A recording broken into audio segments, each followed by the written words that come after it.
Welcome to ultimate success YouTube channel. যে সমস্ত স্টুডেন্টরা আইটিআই করতে চলেছে তারা কোন ট্রেন নিয়ে পড়বে এখনও ভেবে উঠতে পারছো না, বা যে সমস্ত অভিভাবকরা তারা ছেলে মেয়েদেরকে আইটিআই করাতে চাইছে কোন ট্রেন নিয়ে পড়াবে এটাও ঠিক করে উঠতে পারছে না, তাদের জন্য বলে রাখি দুটোই ট্রেড হচ্ছে মাদার ট্রেড, ইলেকট্রিশিয়ান এবং ফিটার। তো ফিটার হচ্ছে মেকানিক্যালের জন্য এবং ইলেকট্রিশিয়ান হচ্ছে ইলেকট্রিক্যালের জন্য।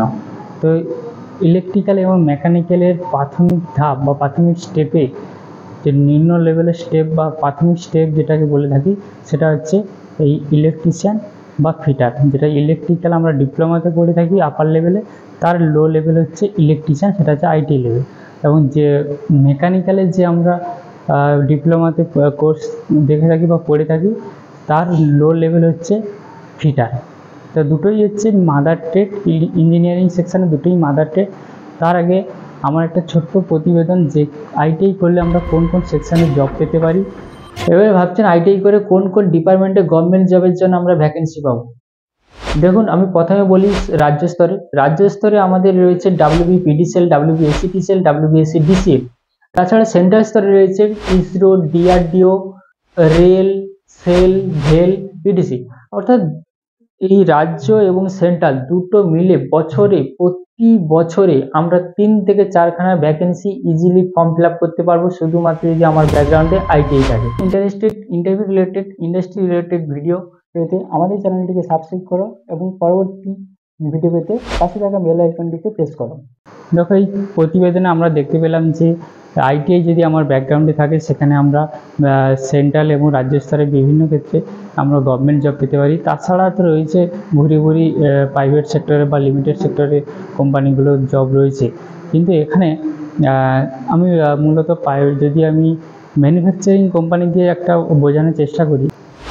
সাপোজ এই প্যানেলটা দেখো, এই প্যানেলের যে কনস্ট্রাকশানটা রয়েছে এই কনস্ট্রাকশানটা কিন্তু যে ফিটিং করে সেটা হচ্ছে ফিটারের কাজ, অর্থাৎ মেকানিক্যালের কাজ। কিন্তু এই ফিটিংস যে আমার এই সাবস্টেশনের কথা যদি বলে থাকি, এই সাবস্টেশনের বয়স 14 থেকে 15 বছর হতে যায়।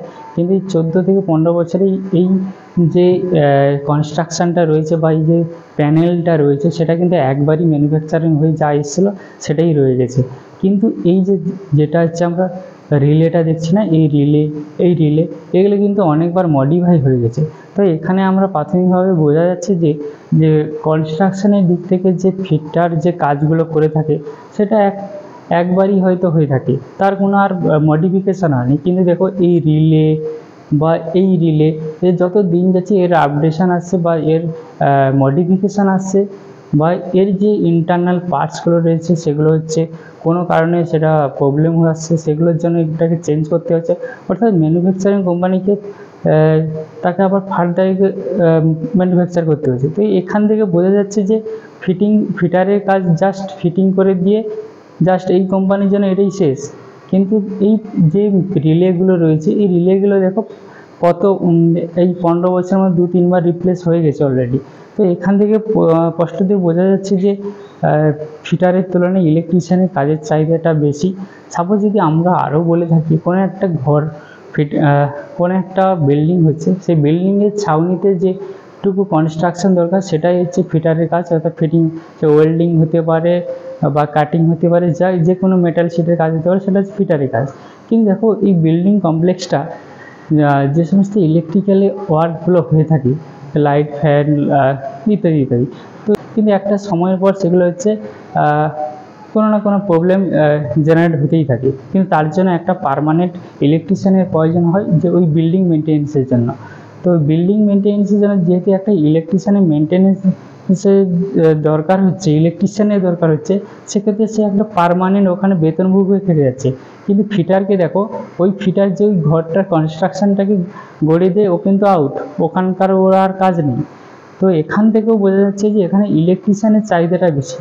আর তাছাড়া তোমরা যারা চয়েস ফিলিং করেছো গভর্নমেন্টে অলরেডি 26 তারিখ লাস্ট ডেট চয়েস ফিলিংয়ের ফার্স্ট দফায়, তো সেক্ষেত্রে তোমরা দেখবে লাস্টে গিয়ে যে কোনো কলেজগুলোতে ফিটারের অনেক সিট খালি থেকে যাবে, কিন্তু ইলেকট্রিশিয়ানে তোমরা সিট পেতে কিন্তু তোমাদের অনেকটা নাকানি চেপানি হতে হবে।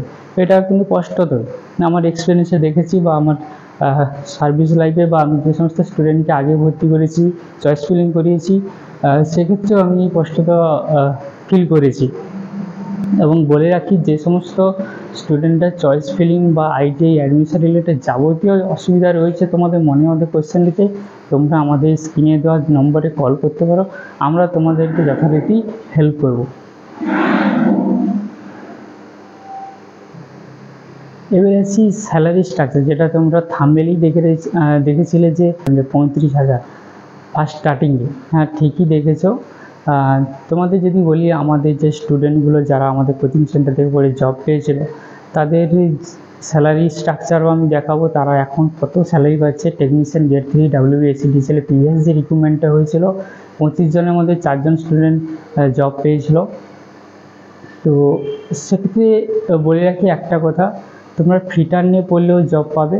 তবে হ্যাঁ, একটা ফ্যাসিলিটি ইলেকট্রিশিয়ানের কি, যে সেন্ট্রাল স্তরের রিক্রুটমেন্টগুলো রয়েছে, যেগুলো আমি ওই প্রতিবেদনে দেখিয়েছিলাম, তো ওখানে দেখো ফিটার ইলেকট্রিশিয়ান উভয় চান্স পাবে। কিন্তু আর একটা এক্সট্রা ফ্যাসিলিটি যেটা বলতে চেয়েছিলাম, সেটা হচ্ছে রাজ্য স্তরে WBSCDCL, WBPDCL এই 3টে বোর্ড রয়েছে। 3টে বোর্ডের মধ্যে 2টো বোর্ড WBSCDCL এবং WBSCDCL, আমি যেখানে দাঁড়িয়ে আছি WBSCDCL, তো এই 2টো বোর্ডের মধ্যে কিন্তু শুধুমাত্র ইলেকট্রিশিয়ানকে চুজ করে থাকে তাদের জবের জন্য, এই অপারেটিং সিস্টেম বা মেনটেন্যান্স টেকনিশিয়ান, ব্যাটারি মতো এইগুলো পদের জন্য। তবে PDCL-এ রয়েছে, যে PDCL-এও ফিটার নিয়ে থাকে, তার পরিমাণটা তুলনামূলকভাবে কম। তো তুলনামূলকভাবে আমি সব ক্ষেত্রে যদি বলতে থাকি, যে রাজ্য স্তরে যে ইলেকট্রিসিটি যে রিক্রুটমেন্ট বোর্ড 3টে রয়েছে, সেক্ষেত্রে হচ্ছে ফুললি ইলেকট্রিশিয়ানের ডিমান্ডে রয়েছে এখানে, বোঝা গেল। তো এখানে বলে রাখি, টেকনিশিয়ান গ্রেড 3-তে যে সমস্ত আমার স্টুডেন্টগুলো জব পেয়েছিল, তাদের একটা স্যালারি স্লিপ আমি ভিউ করছি, তারা কত করে স্যালারি পাচ্ছে, এবং WBSCDCL-এ যারা জব করছে তাদেরও স্যালারি ফার্স্ট স্টার্টিংয়ে কী হচ্ছে at the base on date, আজকের যে ডেট 25/6/2024, তার উপর বেস করে কী স্যালারি পাচ্ছে, তাদের ইনক্রিমেন্ট না পেয়ে, অর্থাৎ ফার্স্ট স্টেজে তারা কী পাচ্ছে, তার দেখো প্রথমে দেখাই আমাদের স্টুডেন্টগুলো যারা কী পাচ্ছে এখন, যারা টেকনিশিয়ান গ্রেড 3-তে জব পেয়েছে। তার আগে বললে কি, যারা আমাদের চ্যানেলে নতুন, তারা অবশ্যই সাবস্ক্রাইব করতে ভুলবে না, আমি শেয়ার করে দিও, যাতে প্রত্যেকে ইনফরমেশানগুলো, সঠিক ইনফরমেশানগুলো প্রত্যেকের কাছে পৌঁছে যায়। চলো,